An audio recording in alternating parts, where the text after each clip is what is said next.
1, 2, 3, 4, 5. 1, 2, 3. 1, 2, 3.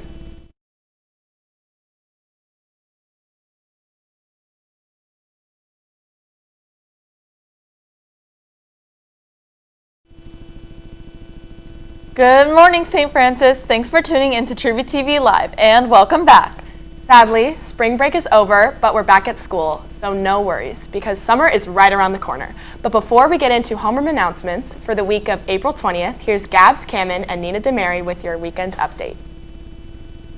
Good morning, and welcome to a new segment called Weekend Update, where we give you the most up-to-date and important news going on in the world. I'm Nina DeMary. And I'm Gabs Kamen. It's been a crazy week, so let's get into it.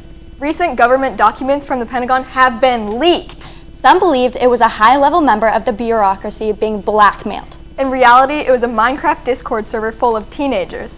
One of these, quote, teenagers happened to be a 21-year-old named Jack Teixeira. Somehow, the government thought it was a good idea to give high-level military access to a guy who sits on Discord servers all day. This Discord server was called, and I quote, Thug Shaker Central. Hey, Thug Shaker Central is also what I call Sacramento. Hey Nina, what's that in the sky? It's a bird. It's a plane. It's the beam. Sacramento is finally known for something more than just a stop to Lake Tahoe. Or Thug Shaker Central. Saturday, the Kings won against the Warriors 126 to 123, and on Monday, they were victorious by a score of 114 to 106.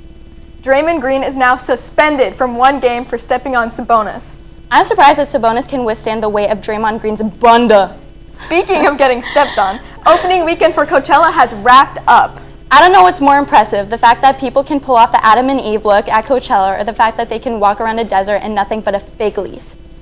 In other news, a YouTuber was saved by firefighters after cementing his own head in a microwave. I never want to hear that a YouTuber was saved ever again. With the amount of video gamers at an all-time high, the World Health Organization is adding gaming disorder to its list of medical conditions. Symptoms include impaired control, greasy hair, and absolutely zero play. That's all for today. Tune in next time. If we get invited back. My spring break was pretty fun, but I'm so ready for summer, especially since I applied to scoop some dairy deliciousness at Salt and Straw. If you Troubies are job hunting this summer, just like Copeland, you're going to need some identification. Make sure to visit Ms. Rivera at the College and Counseling Center to get all the info and paperwork you need for getting your very own work permit. There's also some exciting news at the Troubie store. New shirts and sweatshirts and socks will be available. The Troubie store is only open 2 more Tuesdays this year, with the last shopping day on May 2nd. And seniors, the new sweatshirts are especially for alums. For the rest of you, go get your new gear for the next year before it's too late. Now, here's Troubie arts reporter Lucy Lederer with your arts update. Hey Troubies! I hope everyone had a fabulous spring break. It's been a huge week for our dance department. Catching the Light, our spring dance concert, had its first performance last night. And if you missed it, don't worry, you can still catch it tonight at 7 p.m. This show features our dance company, apprentice dance company, hula team, and of course, our show choir. I know everyone is wondering, and yes, I will be in the show. I hope to see everyone's faces there. Next Thursday is our music concert, which I will also be making an appearance in, so make sure to come out and support all of our choirs. That's it for arts this week. Back to you, Sheridan and Copeland. Seniors, 2 exciting events are coming up this week: Senior Sequester and Senior Family Reception. Here are the deets. Senior Sequester is immediately following the end of the year rally, and all of the classes will be excused while seniors stay in the gym to be welcomed to the SF alumni family. And word has it that there will be a special gift. And then lastly, Senior Family Reception is Thursday, April 27th from 5 to 7 p.m. in Sarah Court, and remind your parents to RSVP.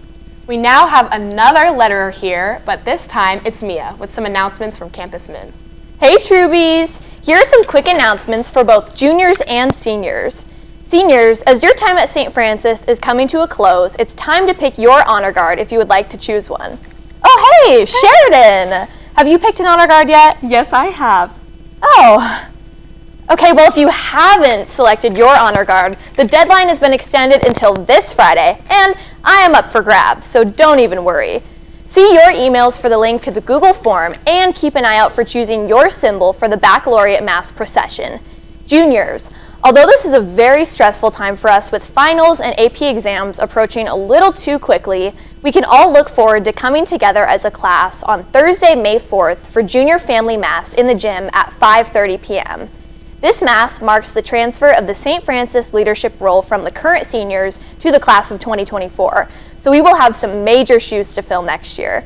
Also, if you're interested in spiritual reflection led by your peers, the student-led faith-sharing group will meet in room 500 during lunch today to share a reflection on Scripture and create fellowship here on campus. That's all for campus ministry this week. Thank you.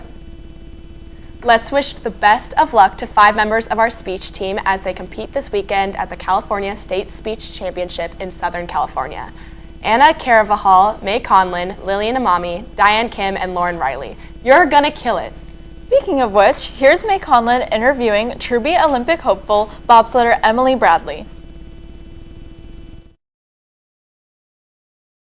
Hello, my name is May Conlin with Troubie TV, and I am here with Emily Bradley, a youth Olympic bobsledder here at St. Francis. So, first question, what is this sport like, and how did you get involved with bobsledding? So my dad raced on the U.S. national team for 12 years, so really he was my first exposure to the sport of bobsled. You know, living in California, it's not a common sport to be involved with.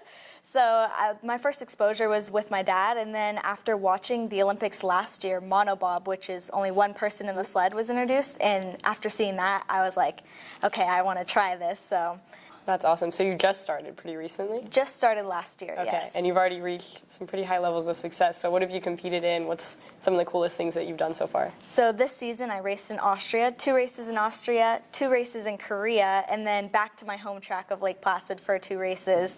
And finishing off the season, I'm very grateful, and I'm placed 2nd in the world. Wow, that's pretty crazy.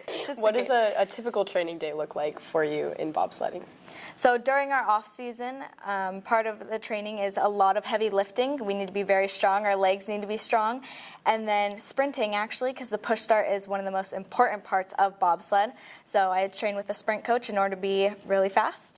And you were going really fast. So how fast do you reach on that track? So depending on each track, we reach about 80 miles per hour. And all we wear is, I have my suit here, all we wear is this. It's very cold, it's very loud, it's very dangerous. And what's the hardest part and the most fun part of doing this? I'd say the hardest part is the mental focus. You know, being at the track, the person before you can crash really hard, and we see a lot of my friends crash really hard, get concussions, get injured, have to be pulled off the track to the hospital, or someone before you can have a really good run, and now you're in your head, and you have to go down the exact same track next. So it's really a battle to stay mentally focused, and I'd say that's one of the hardest parts about it. But then being on the ice is really the most fun part, being surrounded by all the athletes. We're all competing for the same goal. And I mean, going down the hill 80 miles per hour is scary, but it's so exhilarating. What is it like competing on those really big international levels, meeting different people, you know, seeing just that large scale of competition? It was a lot of pressure, but I'd say it was good pressure. You know, being there after I did win bronze and silver in Austria, my first 2 races, and standing up on that podium in another country wearing my country's flag was one of the best feelings and most proud feelings I've ever felt. So what does the future look like? Where do you go from here? So right now I'm just looking forward to the Youth Olympic Games next season, 2024, January of 2024. What will be your favorite part of returning back to school? Definitely being back here. I love St. Francis. Can't wait to be back. Awesome. Thank you so much, our very own Emily Bradley. From the road to the Youth Olympics back to our very own field, Troubie athletes have been on fire. While we were at home relaxing these past 2 weeks, spring athletics have been in full motion. Over the break, varsity softball went 4-1 in the Delta League, winning against number 2 Franklin, breaking the tie with a walk-off home run by junior Frankie Guerra. Go catch them this Friday at their next game against Pleasant Grove. Lacrosse rolled past Bella Vista this past Monday with a double-digit victories for both teams on senior night. In last night's game against Vista Del Lago, junior Brinley Hodge tied the school record for most goals scored in a single season. Congrats, Bryn. Swim crushed Sheldon in Consumnes Oaks over the break when we honored our 13 senior swimmers. We wish our swimmers luck at the Delta League meet today and tomorrow. Swim fast, Troubies. Still in the water, our SF dive team has been flying through the season, with our very own Sinclair Yadow qualifying for All-American status and took home first place in the 1 meter at the Delta League Championships. Finally, good luck to our track and field team this weekend at the Sacramento Meet of Champions. As always, make sure you stay up to date with all things athletics at GoTroubies.com and the SFHS Instagram page. Back to you, Sheridan and Copeland. And now, what we've all been waiting for, homeroom hits. Take it away! And the winner is Homeroom 304! The song was King of My Heart by Taylor Swift. Thanks for tuning in to Troubie TV Live. Stay tuned for a special video announcement from our own Miss Bueno. Bye. Hey Troubies, did you know that you can take driver's ed over the summer with Miss Bueno? And be protected from mayhem like me. Bueno, she knows a thing or two because she's seen a thing or two. Hey, Rach, do you know what Jake from State Farm just said? You'll be in good hands with Miss Bueno.